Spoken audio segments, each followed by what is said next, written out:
bad one," he said, looking at the line of leafless trees and the icy hills. He was paying for that English view. "And we've been over this.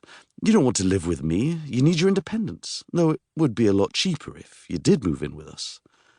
"Absolutely not. I took in your grandmother, as you perfectly well know, and it made my 50s a complete blank. All I did, day after day, was look after her. I'll never do that to you." In that house, the two women had seemed to detest each other.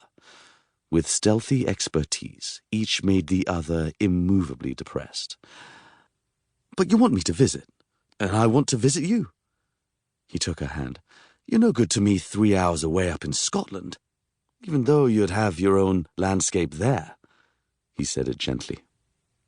The tea arrived, carried by a very red teenage boy.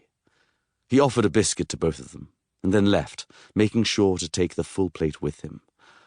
"Wartime rations round here," said his mother. The young man appeared again. "Mrs. Querry," he said, "I'm supposed to remind you that the residents are gathering at 3:30 in the Sun Lounge for the winter flu vaccination. It's, the booster for them that missed it first time round. Need any help?" "No, I have my son. Thank you."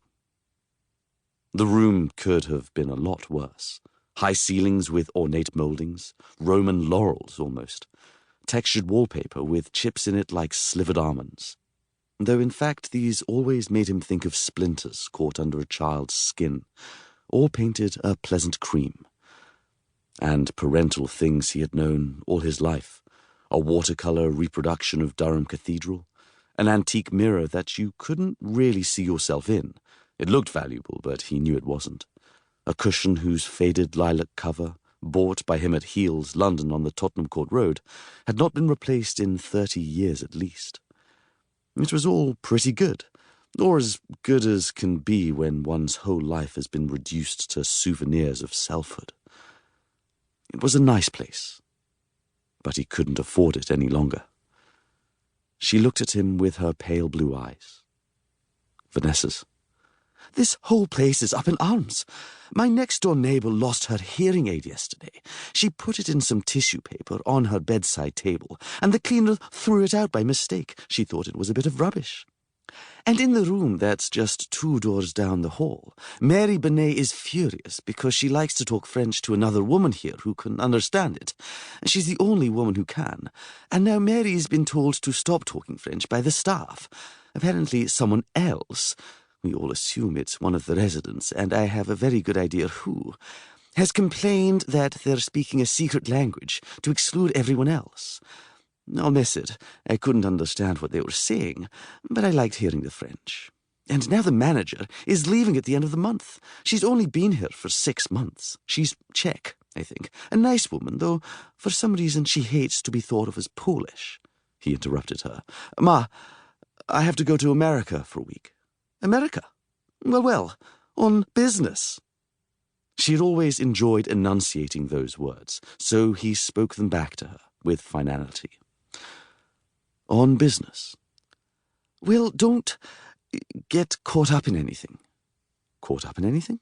"It's a dangerous place from what I hear. There was that terrible thing with the towers. You'll go and see Vanessa. She always wanted you to visit her in that place." "In Saratoga Springs?" "Yes, I wanted to say sarsaparilla." "I will see her." "And Josh." "Oh, good Lord, courage there. He's far too young, and certainly not good enough for her. You've never even met him." "Yes, that's 2 of us. But I do have a telephone here, you know. I get reports. And I was about to say, before you interrupted me, that Vanessa isn't getting any younger, is she?" "Ma, I can't keep up with you. Now you're giving him your blessing." "Well, why shouldn't the poor thing have a boyfriend? Maybe Josh is the one. And when they marry, you'll blame him for taking Vanessa away." "Oh, Vanessa was already away. Well away.